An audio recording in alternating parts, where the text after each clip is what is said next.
Hello everybody, this is Fernando for the latest aliens and UFOs video. Alright, let's go ahead and let's do another entry here for this playlist.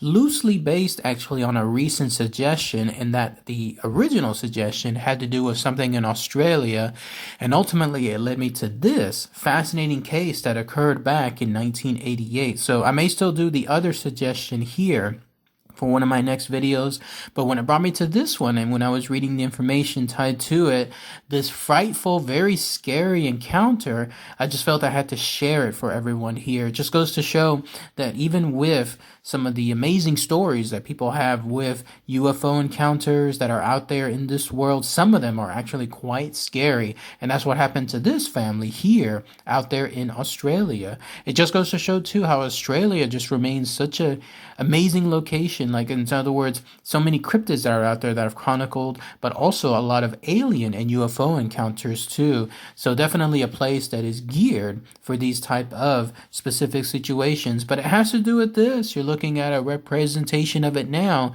It's known as the alien encounter there in the wilds of Australia. So let's go ahead and let's talk about all the fascinating information associated with what occurred at this encounter. So here's what happened. They have to go back to January 20th, 1988, not too far back, in other words, just basically a generation far back. And it happened there at a location towards Melbourne, Australia called Nullarbor Plain. I hope I'm saying that correctly. Nullarbor Plain, which is, if you could imagine, just a remote desert place stretching out as far as the eye can see. And that's what happened. The location, that's where this occurred for this family. So here's the situation. The family consisted of the mother, known as Faye Knowles, and then she had 3 adult sons, Patrick, Sean, and Wayne, all of them varying in ages from 18 to 24. They were there doing that trek in their car along with their 2 dogs on the way towards Melbourne, Australia, and that's where they had to pass this very large, vast expanse known as the Nullarbor Plain. I've actually been in a similar situation out there in Nevada, traveling to certain places on tours. Whenever, especially if you go out towards, let's say, out of Las Vegas, 2 hours plus drive out. I mean, there are some areas there where it's almost like you're on Mars. Like, it's absolutely just from point in to point in, horizon to horizon, just absolutely nothing. Like, you will be even lucky to have any cell phone reception out there. And reading some of this information here reminded me of that, because it is a little scary in that a lot of things can happen out there in the middle of nowhere, driving somewhere. You're the only car in sight, and you're not going to have any chance, any hope whatsoever of having any help, just because of how far away you're associated with it. But yes, the way this story goes, such a similar location was there in Nullarbor Plain. They were driving off. Made me seem like this was in the early morning hours, so probably like right when the sun was coming up. And then that's when the family spotted something curious. Even though they were out in the middle of nowhere, there was still a teeny tiny town called Mundrabilla that was somewhere around there. They saw a light just outside that town. They probably didn't give 2 thoughts to it, at least at the beginning, until they noticed that this light was actually getting closer and closer. Gave you the idea that this was something that was actually coming towards them, which turned out to be true. The way they described it was this was a light that was semi-spherical, almost egg-shaped. And clearly, it was not like anything else that should be out there. Like, in other words, it wasn't car lights, it wasn't a helicopter, it wasn't some other type of plane or anything like that. No, this was just something, a single bright light in that type of egg shape that just happened to be out there in the middle of nowhere, and lo and behold, it was coming straight towards them. As they saw this, they suddenly noticed there was another separate beam of light that came out, almost like a flashlight, in other words, from that light onto their location. In fact, it was actually towards their vehicle. And so that's when things took a really hectic turn. One of the sons, named Sean, was actually the guy that was driving it at the time. He said that he had to swerve to basically miss that light. And when that happened, that's when they realized that this thing was not going to let them go. It actually started following them and easily kept pace with them throughout this entire hectic time period. I don't know exactly how long this chase was, but once it started, they basically were going as fast as they could, as far as at least their car that could take them. And this thing was just pretty much right there, easily just upon them, almost like it was inspecting them, almost like it was toying with them, if you will. Luckily, though, they did see another car coming from another direction, opposite direction, in other words. And I don't know if they tried to flag that car down. You know how sometimes people do the flashing of the headlights, the high beams, to try to catch attention. Either way, though, when this car passed them, that's when this light that was following them actually turned and started to follow the other vehicle. Talk about being at the wrong place at the wrong time, right? So this vehicle, or whoever that was, all of a sudden they had this UFO, this bright light, followed them. And then, as it turns out, Sean decided to do something that almost seemed a little foolish. He wanted to turn the car around. Remember, he had the rest of his family members there. He had the dogs there as well.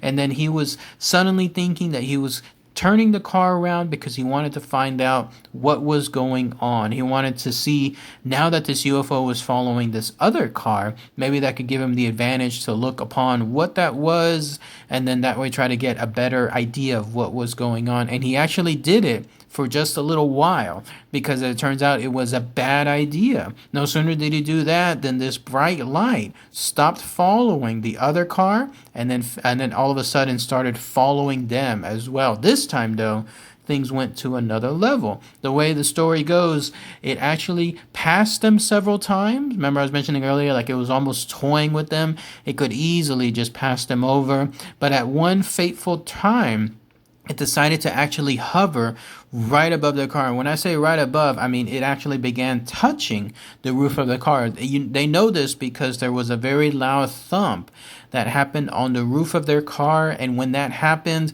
the car began slowing down, because whatever this bright light was, whatever this UFO was that was consisting of this bright light, it was very heavy, and it started to cause the vehicle, the actual car itself, to drag. Not only that, but there was two strange things that occurred right after that thing thumped down on their car. Number one, it emanated some ear-piercing sound, something that was almost shrill-like. It caused them so much harm, at least on a physical level, towards their ears, because according to Faye, that she said that it was almost like the sound was invading their minds. She said it felt like something was going on into our heads, and I felt like my brain was being sucked out. And then when that happened, according to them, it felt like the time around them started to slow down, almost as if they were moving in a slower fashion, like they were underwater or in some other type of less gravity type situation, or heavier gravity type situation, where this thing was causing that distortion around them. And then the second thing that occurred was there was this gray mist that started to fill the car. They didn't know what this mist was, but it easily just encompassed the interior of that car itself. And then it caused, I don't know if it was the mist itself or if it was a combination of the UFO and the light that it still had upon them, but it caused the car to lift up in the air. And then when that happened, it dropped it back down with such force that one of the tires ended up blowing out. It caused, obviously, the vehicle to stop all of a sudden in the chase. And then that's when the family, who knows if they did this immediately or if they were pausing for a few moments to gather their thoughts and then ran out. Either way, though, they got out of the car, went by to the nearest big bush, and then that's when they hid there while this big ball of light was still around that area. For whatever reason, that ended up working. The family was there just inside one of the bushes, just cowering there, and then this thing just decided to just get out. Like it just left as easily as it was chasing them originally, and then that was the last that they saw of this very, very bright UFO / light, whatever it was there. And then they went back to the car. They saw the damage that was there with the car. They ended up changing the tire.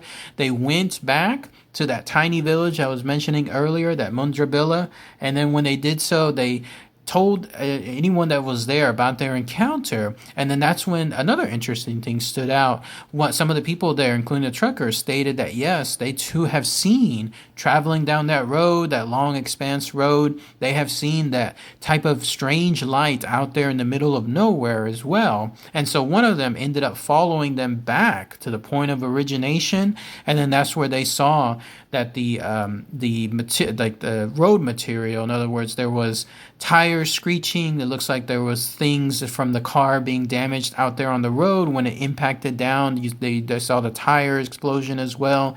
All this stuff was there. And then also examining the inside of the car, that's when they saw that whatever this mist was that was going into the car ended up creating some type of soot or some type of ash from that material into their car and whatever the surrounding area was at the time of the encounter. They described it almost like it was coming from a blown fuse. Like that's the type of soot that essentially happened there. And so when the police got involved, the South Australian police there, they were notified, but it almost was like there was very little investigation done. You can just imagine like the police there were probably not going to have too many leads. I mean, how do you follow up something involving a very bright light / UFO out in the middle of nowhere? To the family, though, it felt like it was almost like things were being swept under the rug. Like this was just something else that wouldn't be talked about much. It would be looked at, but it wouldn't be analyzed too much. And then that was the end of it. This investigation was concluded pretty quickly. Nothing was discerned in terms of the official cause. There were theories that others were stating out there, including the usual stuff like it was a distortion from the moon / sun, from the starlights, in other words, or it could have been an actual other car that was out there, but it's just the way that there was the heat causing a distortion within the vision of the headlights that caused it to look like it was something else. There was even a theory that there was a meteorite that just happened to be there at that same time, disintegrating in the air. That's what caused the bright light and so on. A lot of that, of course, you would have to stretch really hard in order to see if that works or not. But to this day, of course, the Knowles family state that no, this was absolutely UFO, and that's what they've stuck to, which makes it far more reasonable when it comes to that, considering the circumstances that that was happening, something following them for such a long time period, turning and following the other car, and then turning back to them, and then doing physical harm to the car itself. That definitely stands out as something else rather than, let's say, a natural occurrence. But that's pretty much it. That's all the info I have when it comes to this very, very bizarre but ultimately terrifying encounter there in the wilds of Australia.